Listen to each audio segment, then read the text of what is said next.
Equality of matrix. क्या लिखेंगे? Equality of matrix. Equality of matrix बोले या इक्वल मैट्रिक्स, कि दो मैट्रिक्स इक्वल कब हो सकते हैं। तो दो मैट्रिक्स इक्वल होने के लिए कंडीशन है, हम बता रहे हैं आपको, जो लिखा हुआ है वो देख लीजिएगा। कंडीशन क्या है? Equal if both having same order. दो मैट्रिक्स के पास क्या होना चाहिए? दोनों का ऑर्डर सेम होना चाहिए।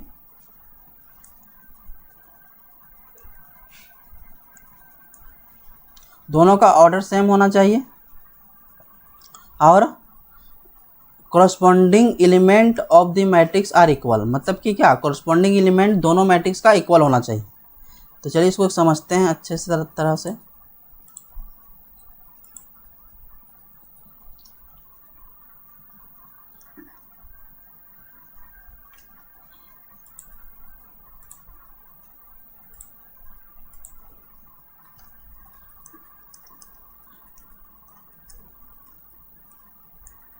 Matrix A equal to A11 A12 A22 A21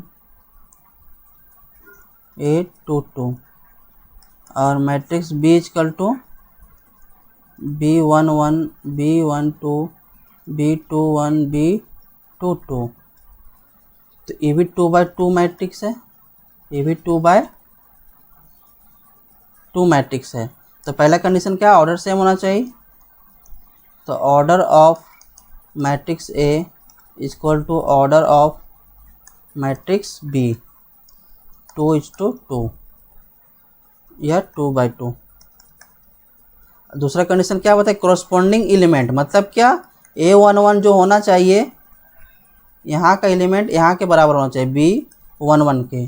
A12 जो होना चाहिए B12 के बराबर। A21 होना चाहिए B21 के बराबर और A22 होना चाहिए B22 के बराबर। यही कंडीशन है क्या? दो मैट्रिक्स इक्वल होने के लिए। इस पे बहुत तरह के क्वेश्चन आते हैं। चलिए कुछ क्वेश्चन हम लोग सॉल्व करके देखते हैं और कुछ क्वेश्चन के जरिए भी कॉन्सेप्ट को सीखते हैं। पहला क्वेश्चन क्या है? Two matrix A and B are said to be equal if they are same order. एक कॉन्सेप्ट ही बताया गया है। अगला क्वेश्चन देखते हैं। क्या बोला जा रहा है कि मैट्रिक्स A और B दोनों इक्वल है, तो A B C X Y and Z का वैल्यू फाइंड कीजिए। ठीक है, तो हमने क्या बताया था कि कोरस्पॉन्डिंग एलिमेंट इक्वल होंगे।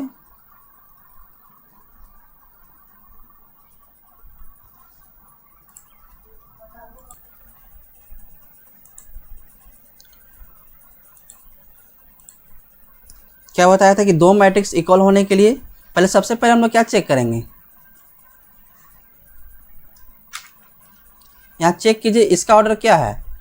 1 2 3 3 रो, 1 2 3 3 कॉलम, 1 2 3 1 2 3 3/3 का मैट्रिक्स है। दोनों का ऑर्डर सेम है, तो दोनों मैट्रिक्स इक्वल हो सकते हैं। ठीक है, यहाँ पहले से ही दे रखा है कि दोनों मैट्रिक्स इक्वल है, तो यहाँ पे हम जानते हैं कि दो मैट्रिक्स इक्वल है तो उससे कोरस्पॉन्डिंग एलिमेंट भी इक्वल होंगे। Solution, we know that if two matrices are equal, then their correspondence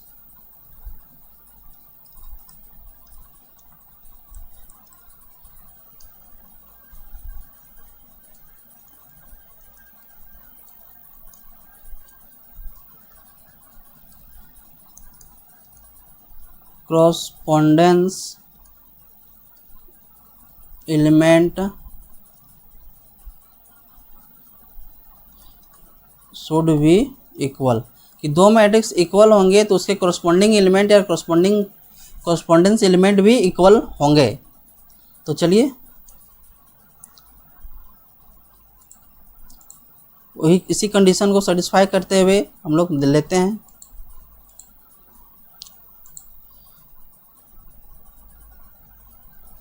क्या है पहला, x plus 3 equal to 0।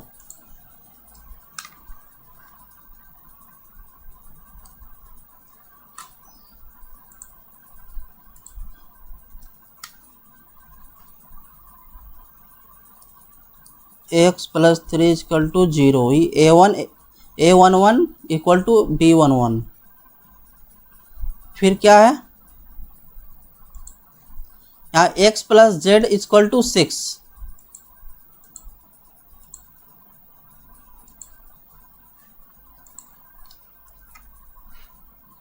x plus Z equal x plus 2 equal to 6। फिर क्या है, x प्लस 4 इक्वल टू 6 है।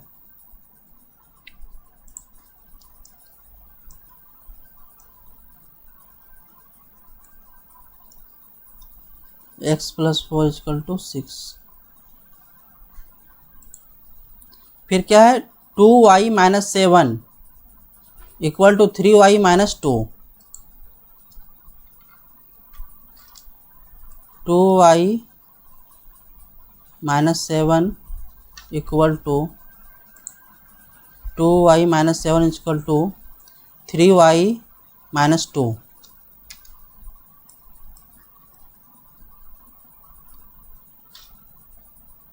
चलिए इसको हमको निकालना किसका किसका वैल्यू है।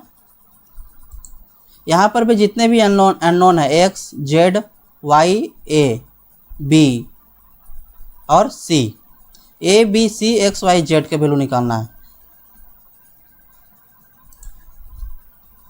यहाँ पे एक्स नहीं जेड है,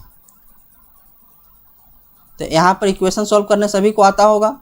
चलिए एक्स इक्वल टू क्या हो जाएगा, 3 प्लस है तो उधर जाएगा तो साइड चेंज होगा तो minus. Z equal to 6 minus 4, तो Z equal to 2y minus 7 को उस साइड ले जा रहे हैं, y माइनस 2 प्लस 7। इधर माइनस में था, साइड चेंज हुआ तो प्लस में हो गया। अब y को सेम साइड लाते हैं तो यहाँ हो गया 5 माइनस वाई इक्वल टू 5, तो y इक्वल टू माइनस 5।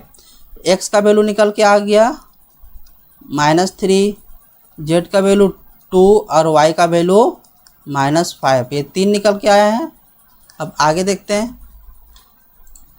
अब हम लोग c निकालना है, तो c का कंडीशन कहाँ है, ये कोरेस्पोंडेंस है 0 के, तो हम लोग लेते हैं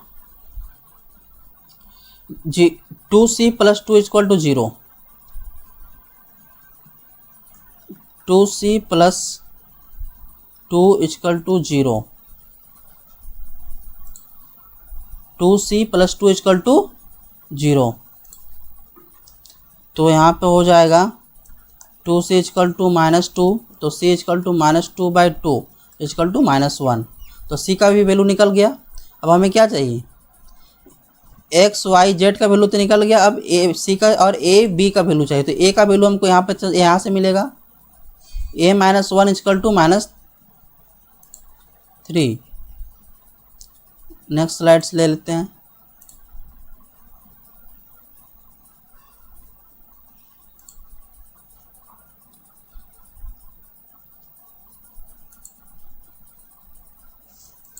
क्या है, a minus 1 equal to -3।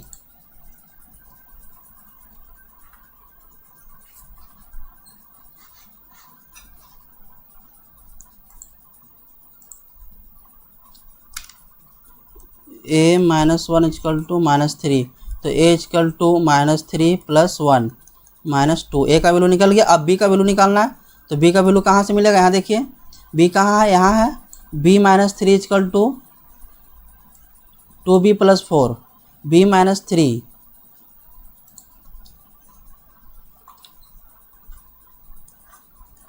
b minus 3 equal to 2b plus 4।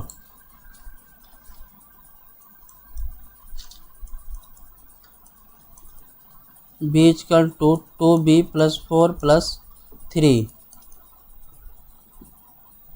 तो b को एक साइड लाते हैं, B minus two B equal to 7, तो माइनस बी इजकल टू 7, तो बी इजकल टू -7। तो ए का वैल्यू हमने निकाला था, ए का वैल्यू -2, बी का वैल्यू -7, सी का वैल्यू -1, एक्स का वैल्यू -3, वाई का वैल्यू 2 और जेड का वैल्यू -5। तो ये हमारा आंसर है। समझ में आया? नेक्स्ट क्वेश्चन पे चलते हैं। Find the value of A B C and D from the following equation. क्या बोल रहा है? दोनों मैट्रिक्स इक्वल है, तो इसे ए बी सी और डी का वैल्यू फाइंड करना है। सॉल्यूशन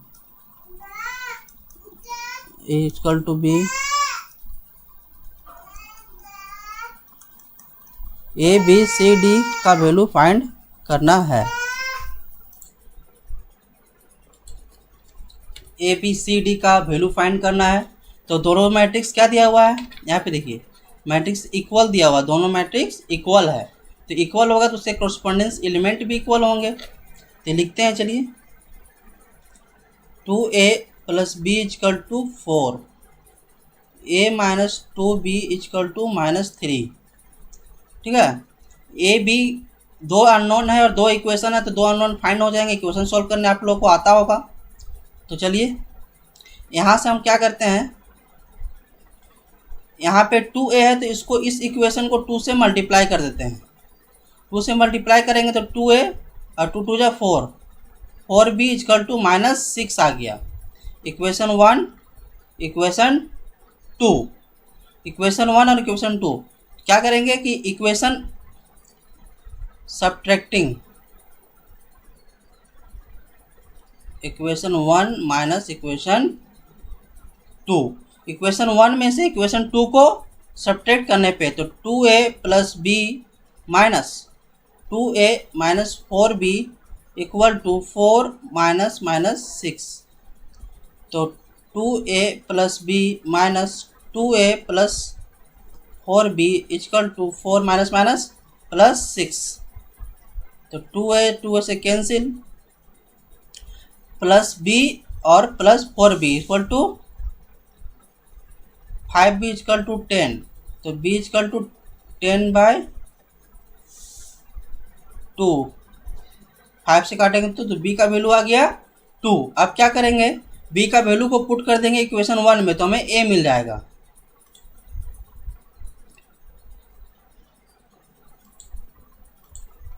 लिखेंगे putting the value of 2 in equation 1 we gate,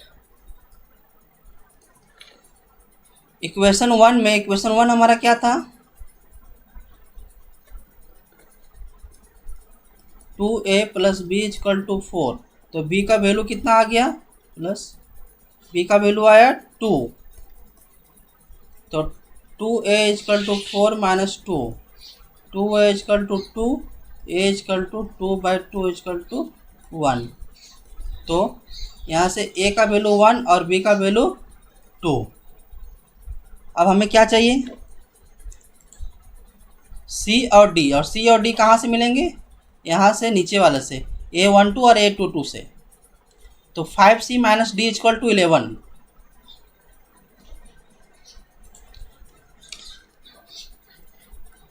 5c minus D equal to 11, 5c minus D equal to 11, 4c plus 3d equal to 24। तो 5c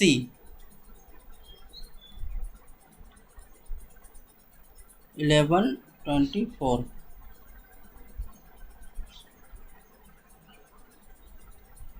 तो यहाँ पे देखिए, यहाँ से हम लोग d का वैल्यू, यहाँ पे 3d है तो यहाँ पर भी 3d बनाने की कोशिश करते हैं। ऐसा क्यों कर रहे हैं, अगर दोनों इक्वेशन को ऐड कर देंगे तो माइनस प्लस डी कैंसिल हो जाएगा। डी कैंसिल कब होगा, जब दोनों सेम होंगे। तो यहाँ d है तो यहाँ 3d करना होगा। तो इस इक्वेशन को 3 से मल्टीप्लाई करते हैं, 5c minus D equal to 5 in 3 से मल्टीप्लाई करते हैं, 1। तो 5 3 जा 15c minus 3d equal to 33। अब इसको इक्वेशन थर्ड मान लेते हैं और इसको इक्वेशन फोर्थ मान लेते हैं। तो वही करते हैं क्या, एड इक्वेशन 3 प्लस इक्वेशन 4। तो 15c minus 3d plus 4c plus 3d equal to 33 plus 24, 19c equal to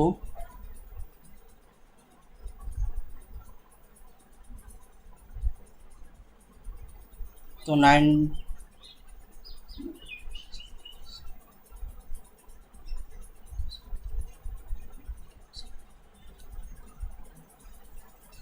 के टेबल में 57 आता है। तो 3 से काट के देखते हैं, 3 19 3 3 बार में। तो c का वैल्यू 3 आ गया। अब उसी तरह क्या करेंगे, c का वैल्यू को पुट कर देंगे।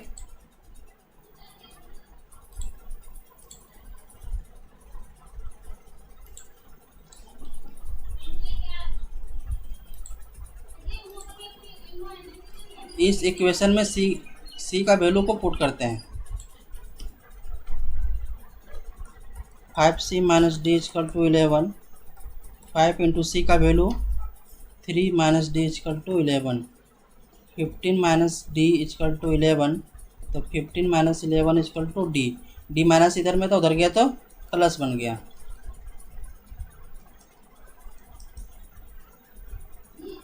4 इजकल टू डी, तो डी का वैल्यू 4। तो हम सभी वैल्यू निकाल लिए हैं। A equal to 1, B equal to 2, C equal to 3 और डी इजकल टू 4। यह हमारा आंसर होगा। बहुत ही इंपॉर्टेंट कॉन्सेप्ट है विकोल मैट्रिक्स। और भी यहाँ क्वेश्चन दिए गए हैं, चलिए इनको भी सॉल्व करते हैं।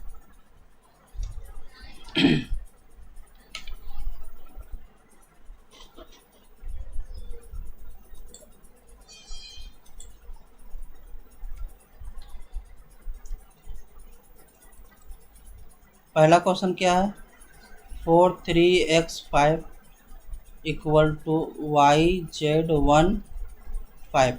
यहाँ पे XYZ का फाइंड करना है। तो ये तो सिंपल ही है, 4 y equal to 4, z equal to 3 और x इजकल टू 1। बहुत ही सिंपल है। दूसरा क्वेश्चन क्या है, यहाँ पे देखिए x plus Y equal to 6, x plus Y equal to 6। अब आप लोग को इतना कॉन्सेप्ट आ जाना चाहिए कि आप डायरेक्ट सॉल्व करें। 5 plus Z equal to 5, 5 plus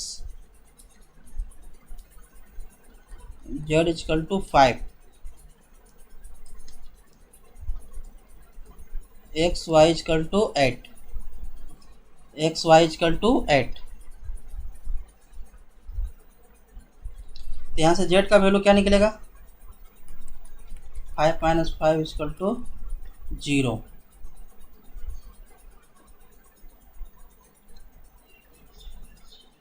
देखिए हम ऐसे भी सोच सकते हैं कि दोनों को मल्टीप्लाई करने पे 8 आना चाहिए और दोनों को ऐड करने पे 6 आना चाहिए।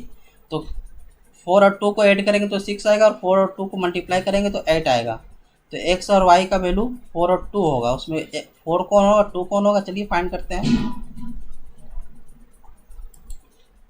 तो इक्वेशन मेरा क्या आया, x plus Y equal to 6 और एक इक्वेशन है एक्स वाई इजकल टू 8। तो यहाँ से हम क्या करते हैं, y का वैल्यू को पुट कर देते हैं 8/x। तो y का value x plus 8/x equal to C. y का वैल्यू पुट किए 8/x। तो x square plus 8 equal to 6x। तो x square minus 6x plus 8। अभी आ गया क्वाड्रेटिक इक्वेशन आ गया।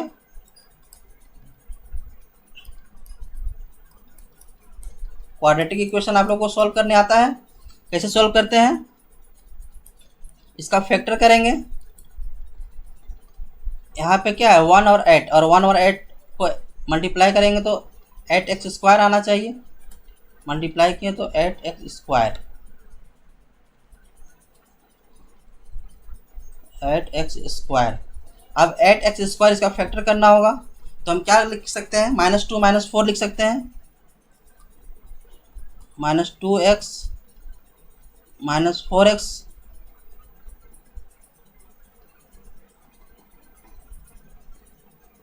-2x -4x, दोनों को मल्टीप्लाई करेंगे तो माइनस माइनस प्लस, और 4 टू 8x², 8x² आ जा रहा है तो इसका फैक्टर निकल गया।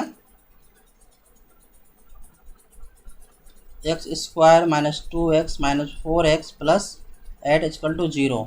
x यहाँ से कॉमन लिए तो x -2, यहाँ से -4 कॉमन ले लेते हैं तो यहाँ बच गया x -2 = 0। तो x -2 कॉमन लिए, बच गया क्या, x -4 = 0। तो x = 2 और y = 4। अब x का वैल्यू को पुट कर देंगे यहाँ। अगर x का वैल्यू को 2 पुट करेंगे तो y का वैल्यू 4 आएगा, तो y का वैल्यू भी आ जाएगा, y का वैल्यू भी आ जाएगा।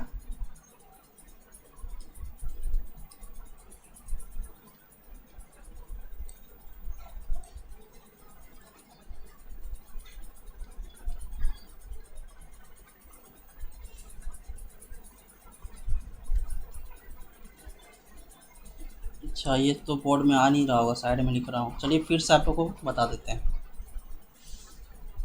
फैक्टर करना बहुत ही आसान होते हैं।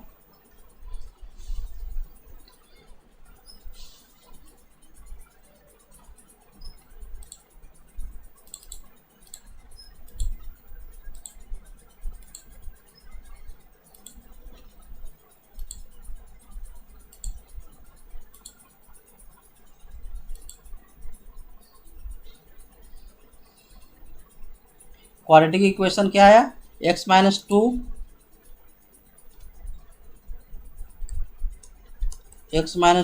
और x -4 = 0। तो x = 2 और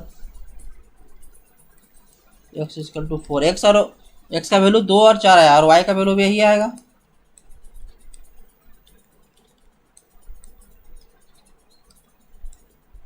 जब 2 पुट करेंगे तो 4 आएगा, जब 4 पुट करेंगे तो 2 आया। तो x और वैल्यू का ये आया। ठीक है, चलिए नेक्स्ट क्वेश्चन में चलते हैं। x y z = 9।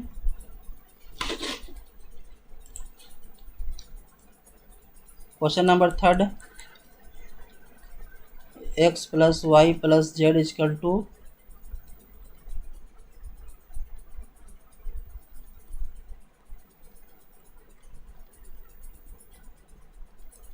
9,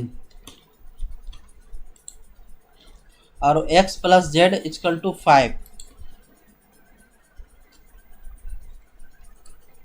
x + z = 5,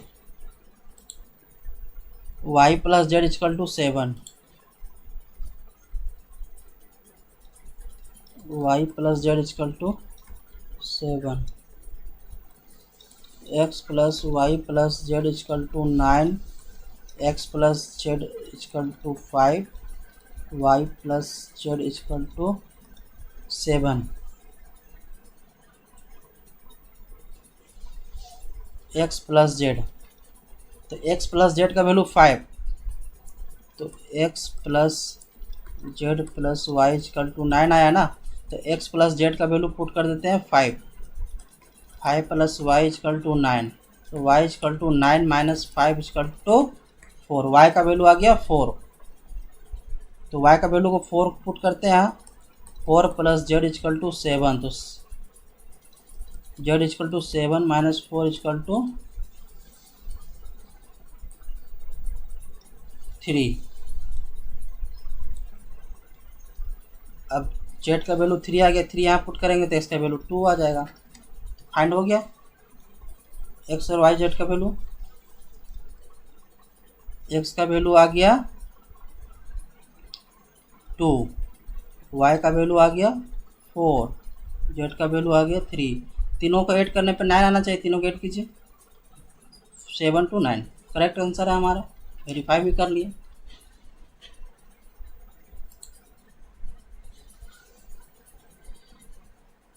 principal concept है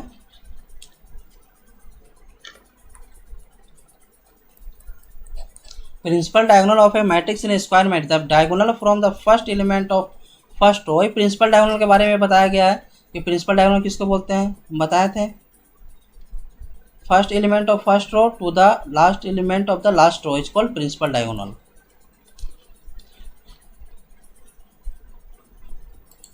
चलिए आज का वीडियो यहीं पे समाप्त करते हैं। अगला वीडियो में हम लोग सीखेंगे अलजेब्रा ऑफ मैट्रिक्स, जिसमें एडिशन ऑफ मैट्रिक्स सीखेंगे, सब्ट्रैक्शन मैट्रिक्स सीखेंगे, मल्टीप्लिकेशन सीखेंगे। चलिए वीडियो को समाप्त करते हैं। Thank you. चैनल पर नया आए हैं तो चैनल को सब्सक्राइब करेंगे, वीडियो को लाइक करेंगे, अपने फ्रेंड्स लोग के साथ शेयर करेंगे।